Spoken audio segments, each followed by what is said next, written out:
Hello mga madam! Lahat ba nabigyan na ng corona? Shout out dun sa mga kapatid nating inchik na hindi kumawari kung bakit naman nagmukbang kayo ng paniki. Pati akong ang layo-layo ko, nadamay ako, ang sakit ng kasukasuan ko mga hayop kayo. Ramdam na ramdam ko hanggang sa mga buto-buto ko yung sakit ng virus na ginawa nyo sa akin.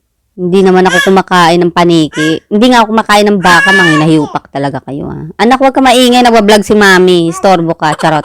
Magdadalawang linggo na akong kahol ng kahol. Wala naman kaming aso, tahol ako ng tahol. Hayop na yan.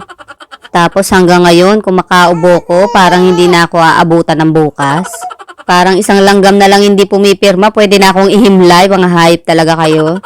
Sinasabi ko sa inyo kung sino talaga nag-umpisa niyang paniki na mukbang na yan ha. Bubuksan ko talaga yung mga pikit niyong mata. Pati yung panlasa tsaka pang-amoy ko nawala. Sinasabi ko talaga sa inyo ha. Ang tapang-tapang nung alcohol namin dito, yung panlinis ng kamay, hayop na yan. Hindi ko maamoy! Pati yung mga instant noodles, ang tapang ng mga amoy nun, wala akong maamoy. Nasabi ko talaga sa inyo, pag nakita ko talaga kayo, lalagyan ko ng toothpick yung mga mata nyo para dumilat ha. Kinailangan pa akong injectionan sa wet packs para lang guminawa.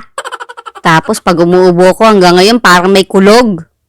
Yung tissue namin na pang 6 months, 2 weeks ko lang ginamit. Talaga naman, mabobotongan ko talaga kayo ha.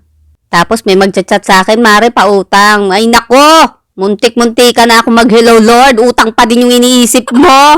Wala man lang pakeme, na kumusta ka Mare, hayop ka, pautang nga, wala man lang ganon. Ay naku, makapagluto na nga lang para pampaalis ng init ng ulo. Sana ba yung iluluto ko? Sabi nila if you cannot beat them, join them daw eh. Sana ba yung paniki ko dito? Maiadobo nga tong hype na to.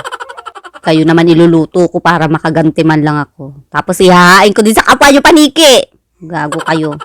Pinapainit nyo yung ulo ko, mga hinahiw pa kayo.